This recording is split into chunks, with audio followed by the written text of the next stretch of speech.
Hi, it's Sandy, and it's time for the new moon rose reading for October 2018. And these are just continuing powerful times of transformation for us. Hi, Joanne. Thank you for joining. These times that we are navigating are intense, and there's just an awful lot of activity going on. So here we are. We're in another new moon.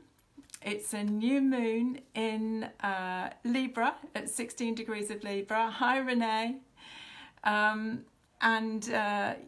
Powerful in what it offers us, because it's in conjunction with a lot of other activity in the astrology chart. So depending on where it is in your chart, in which house it's in your chart, depends on the flavour of the activation.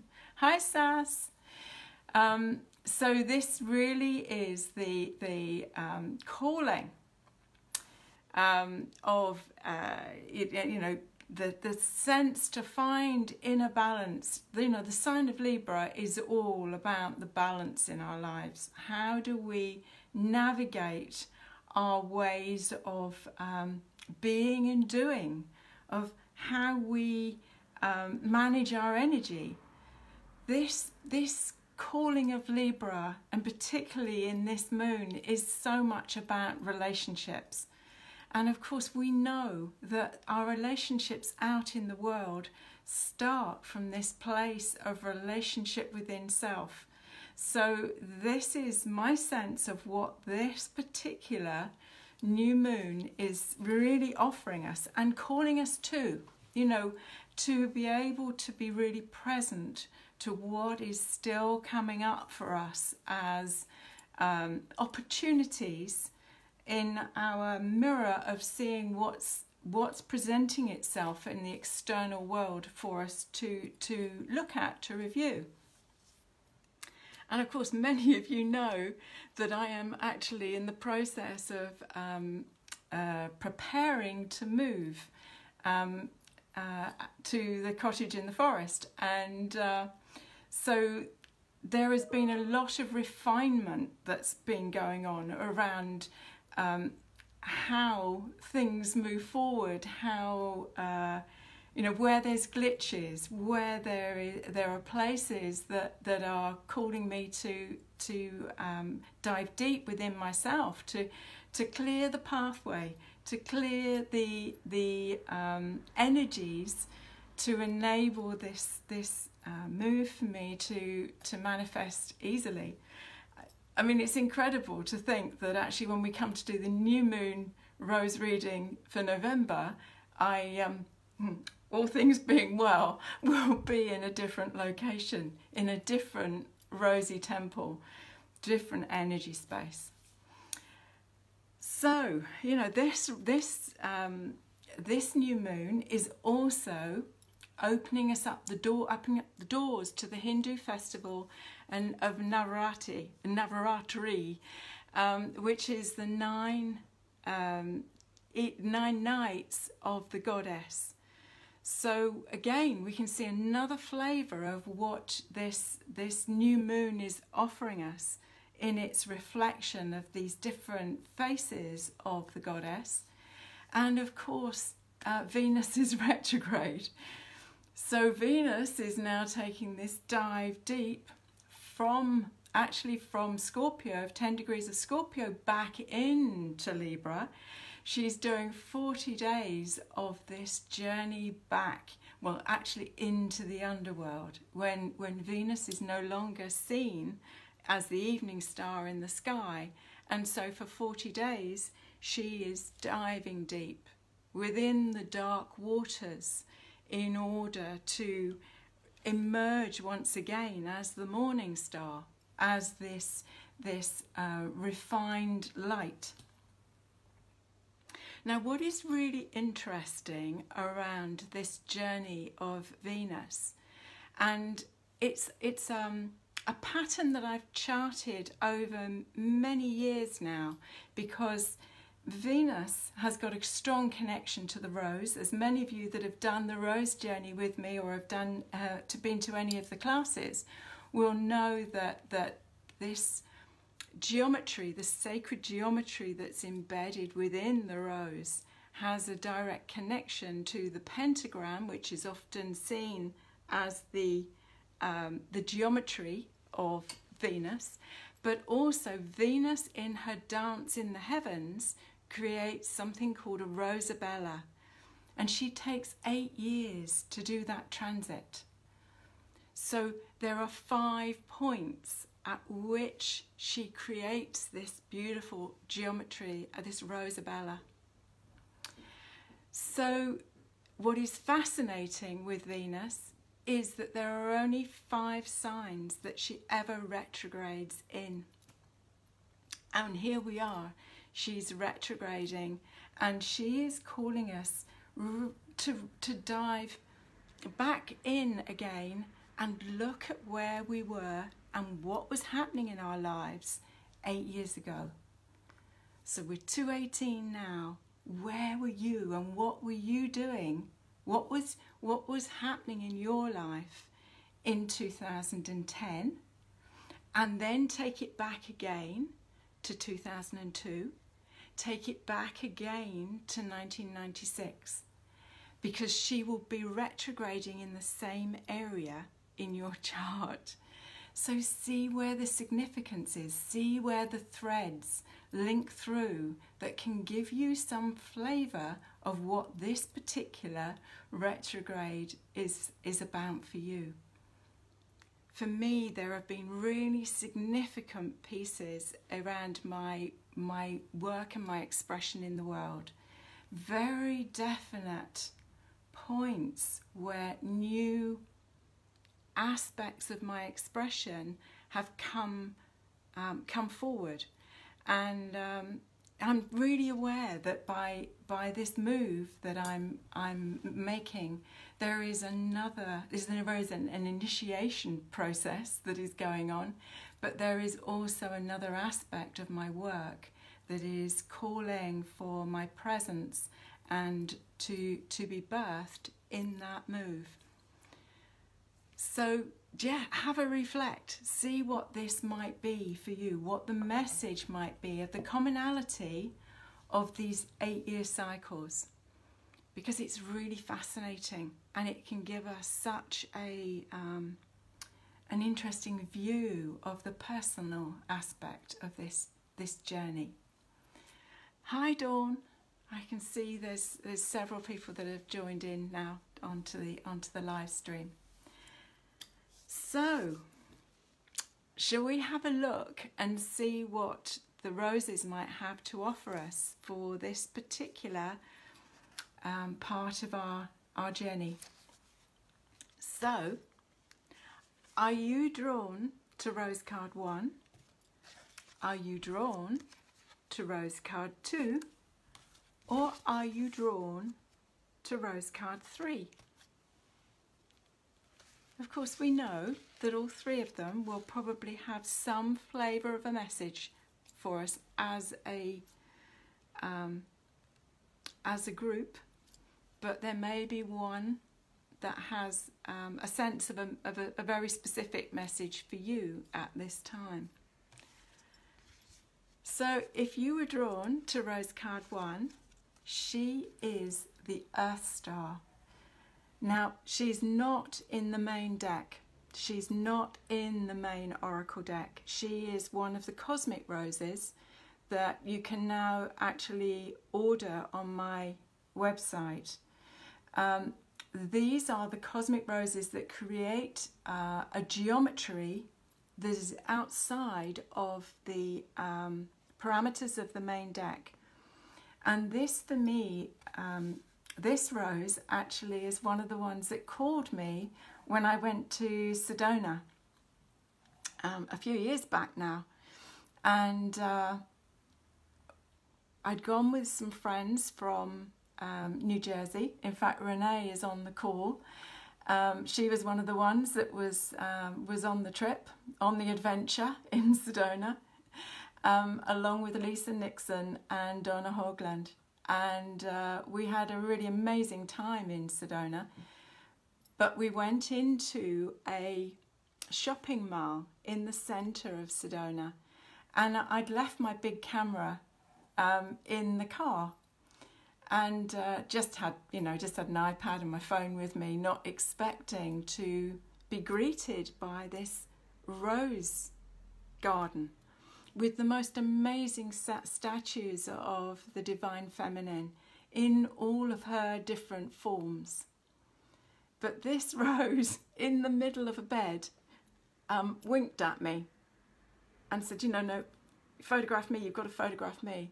And I had this debate in my head as to whether I bothered everybody to go back to the car to get my camera. And, I just made the decision to just, take it with the camera that I had with me. And not thinking that there were any roses beyond the 45 that were in the deck. Anyway, when I got home, she told me otherwise. But yeah, so you can see the root in this rose and her connection to the earth.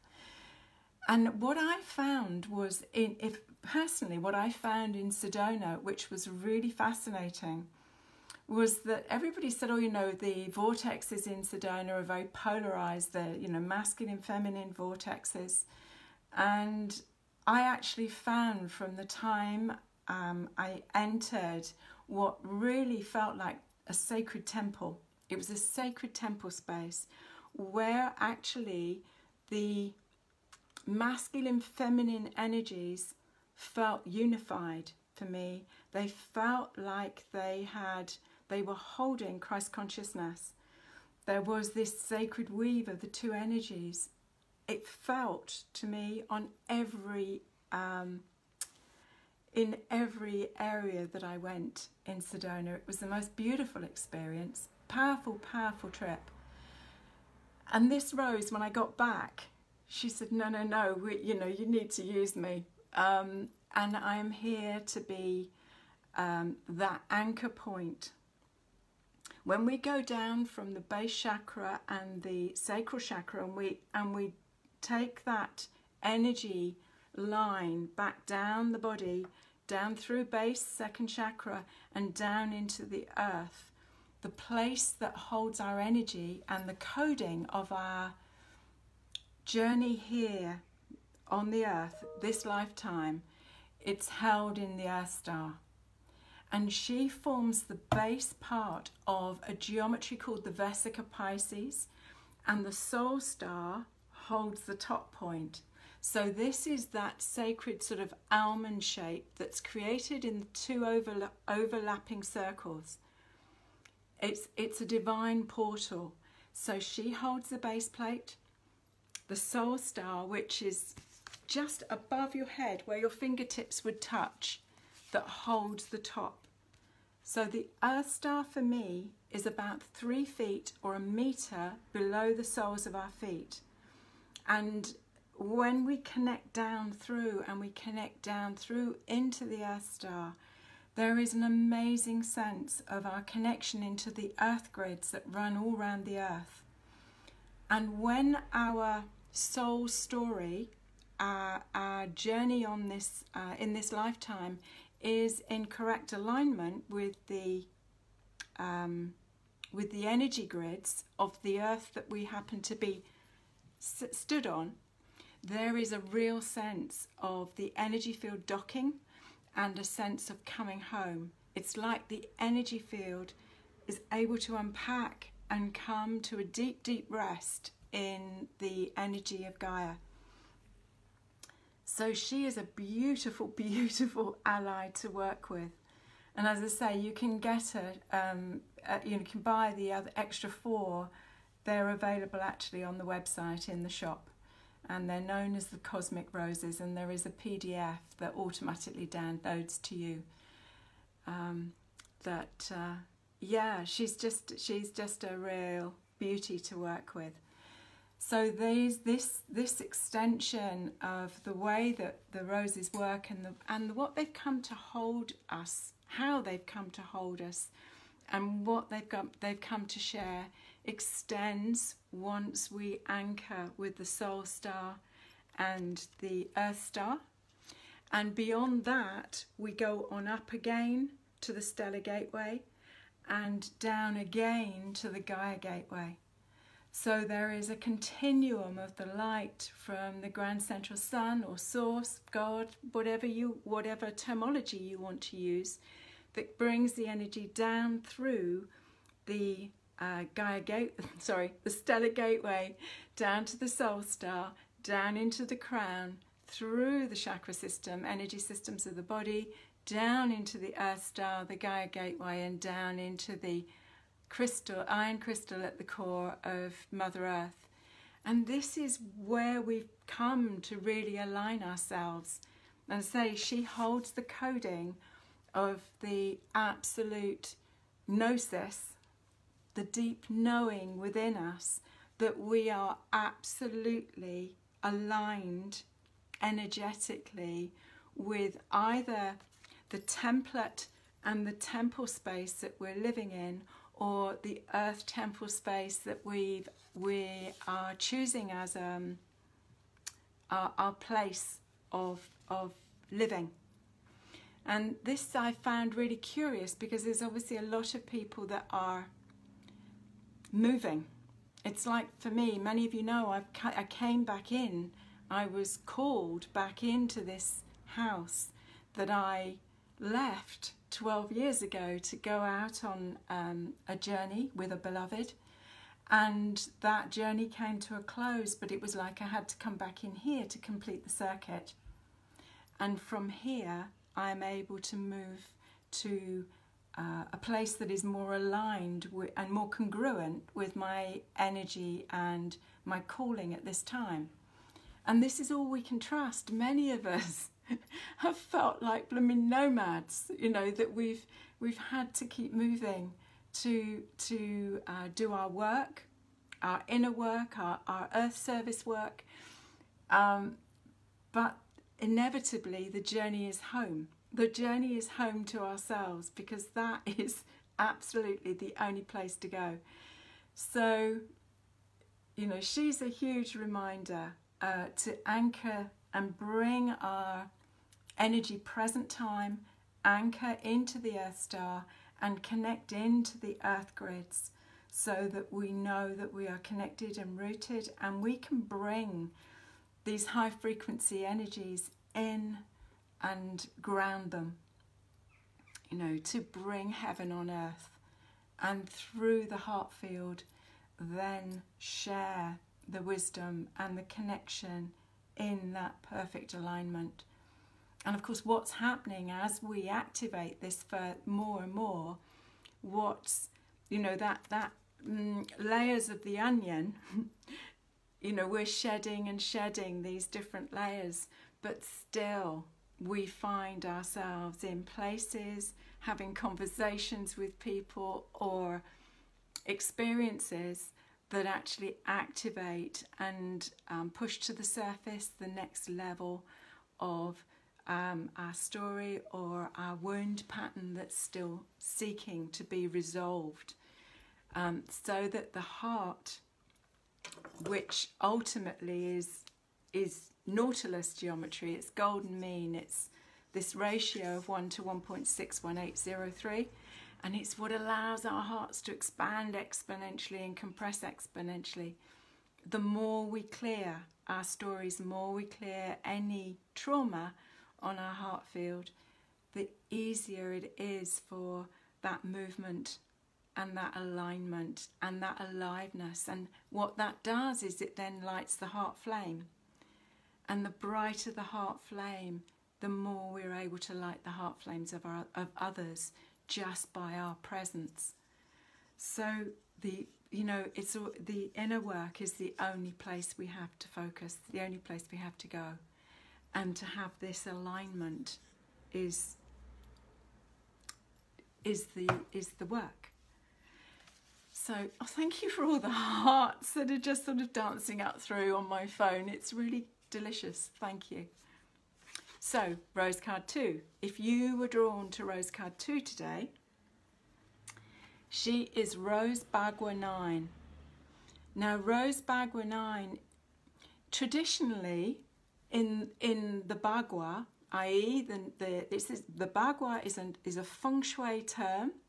It's a box of 9 squares that have a particular aspect of our life expression. It's the only set within the Rose Oracle that is on the horizontal plane, i.e. it's our expression in the world, as opposed to this vertical alignment, entrainment. So this is what's my heartfelt expression in the world, because you work from the center, from the Tai Chi, the center of this set of 9 squares. And these are the different aspects of ourself in expression in the world. Rose Bagua 9, in the traditional feng shui black hat system, the Bagua, she sits at the back of the cave. She sits in the area of fame. She's directly opposite this, our career pathway, and she is the ultimate expression. And what I'm finding really fascinating is that the rose frequencies are preparing to upshift. They're preparing to relanguage in a different way. And this rose for me is the rose of the visionary. She is the one that holds the vision holder to their vision. And we don't need to know the details of how we get from A to B. We just have to hold clear vision. And this is really what her calling is. For us to spend time, perhaps in this Venus retrograde period, diving deep. What's my calling now? You know, what am I being called to review? What am I committed to? Commitment has come up really big for me in this last week or so. You know, am I going to commit to this move? Because there's an aspect of it that's a bit scary for me. Am I going to commit to it? But there's a strong calling to it. But there's fear arising. And what's that fear about? You know, so it's like, where's the commitment? What's the alignment? Where are we going? And, you know, we might have to review relationships, past partners. What was called to be learnt from, at a soul level, from that dance with another. So she's calling you to hold that place of visionary, the vision holder, to totally trust, to dive deep actually, to get the details right. It's one of the learnings I've had in this last few weeks. It's been, okay, so you've manifested, but did you put all the details into the vision? Or was there anything you missed out, you know, that you're having to sort of either compromise on or learn from?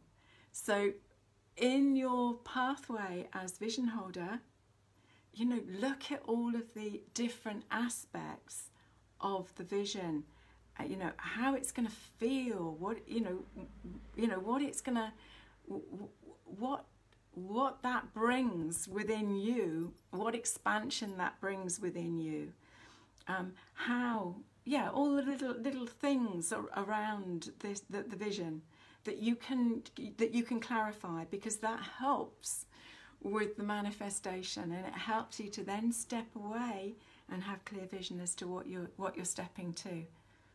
But this is saying, if you were drawn to Rose Card 2, she's saying, you know, deepen your vision. You know, if this is a 40-day dive with Venus into the underworld, go with her.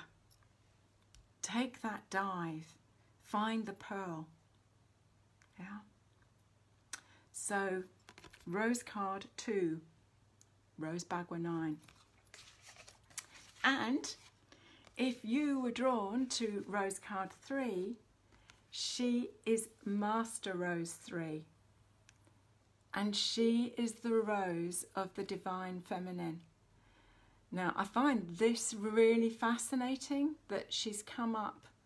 She's not come up very much in our rose readings. She's a very powerful rose. You can see inside here there is like a shield shape, and this is a super, super powerful energy. And if you extend these lines out within her center form, she creates a triple vesica. She creates a triple version of the vesica meeting in this shield shape in the middle. And for me, she holds the essence of maiden, mother and crone, or perhaps the essence of the three Marys. This is something that I will be exploring a lot more as I start to put the new classes together. And there will be some new classes around the Magdalene wound. Many of you will remember when the roses first came through, they said they'd come to heal the Magdalene wound. They'd come to heal the wounded aspects of the feminine in both men and women. And that these 5 aspects, these 5 wounds to love, I'm being reminded that they are actually, you know, they're like the 5 thorns of abandonment, betrayal, denial, judgment and separation. And these 5 thorns, these 5 aspects can be seen within the pathway of the maiden, of the mother and of the crone. Where do we move to mastery? How do we move to mastery? And what is birthed from this, of course, is the wise woman. This is a beautiful, beautiful energy to be working with if you were called to Rose 3 for this particular rose reading. So as ever, if you have the Rose Oracle, you can use these. If there's anything that particular that speaks to you, that calls to you, you can put a glass of water on the card, allow the energy to be absorbed and to drink it, just like an essence. And yeah, and if you have the cosmic roses, of course you can add in the Earth Star.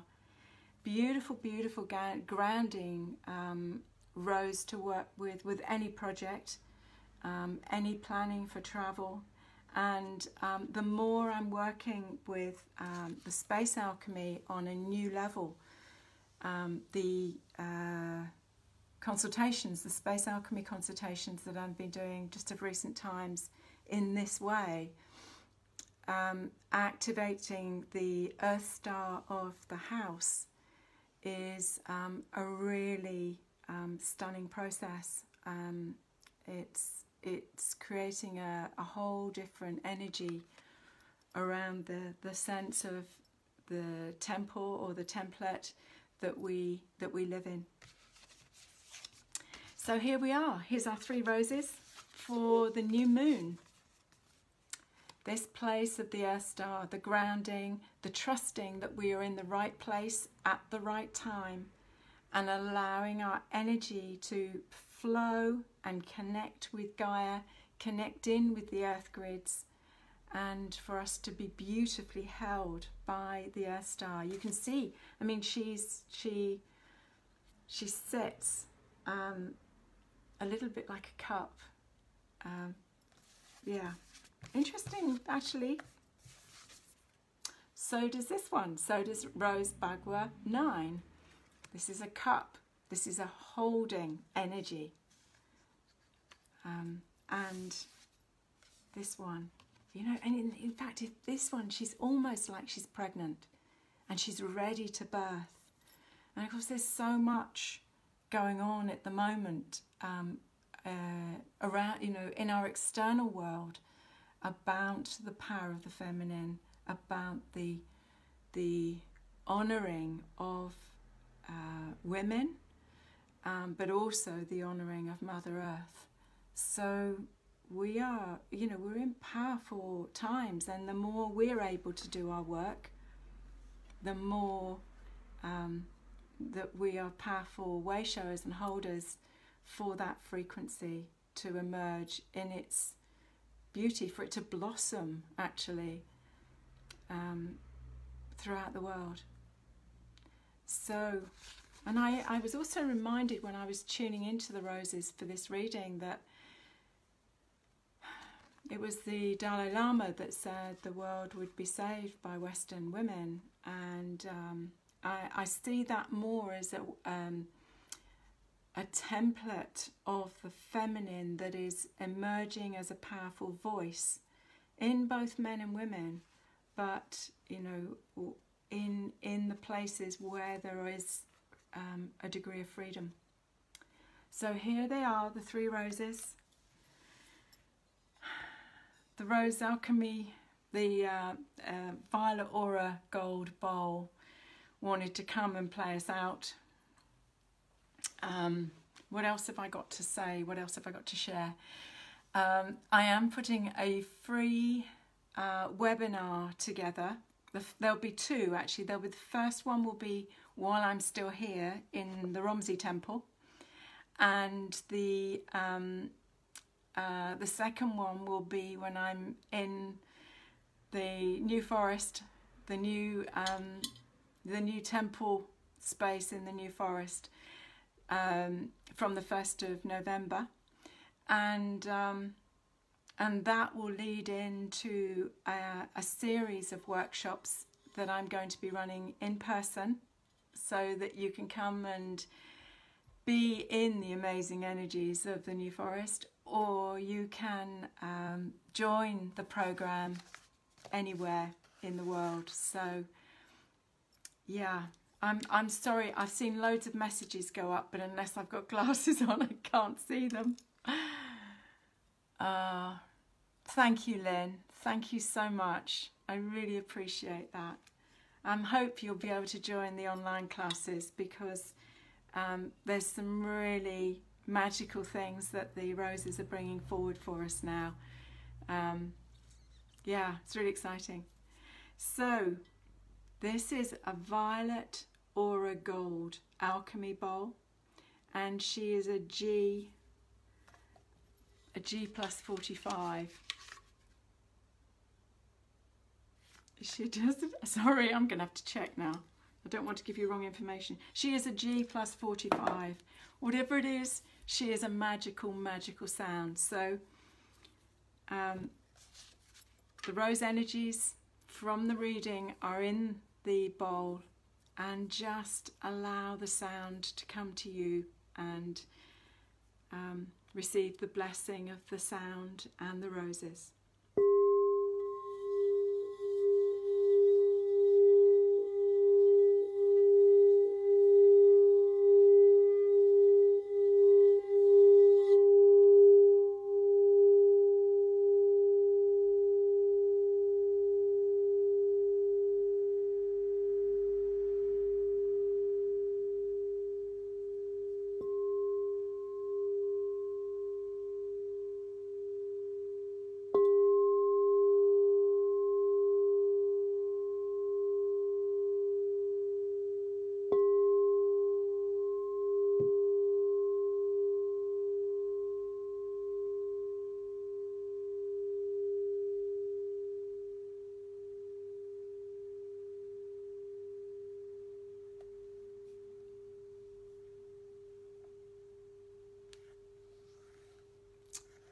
Clearly there are some amazing bright lights on the call this evening. The last on her sound tells me that we are travelling as light, we are travelling as hearts, and blessed rosy hearts at that. So thank you so much for joining me. I really, really appreciate each and every one of you. And I feel very blessed that you choose to come listen and weave the rosiness. And until next, with love and rosy blessings. Bye for now. Bye-bye.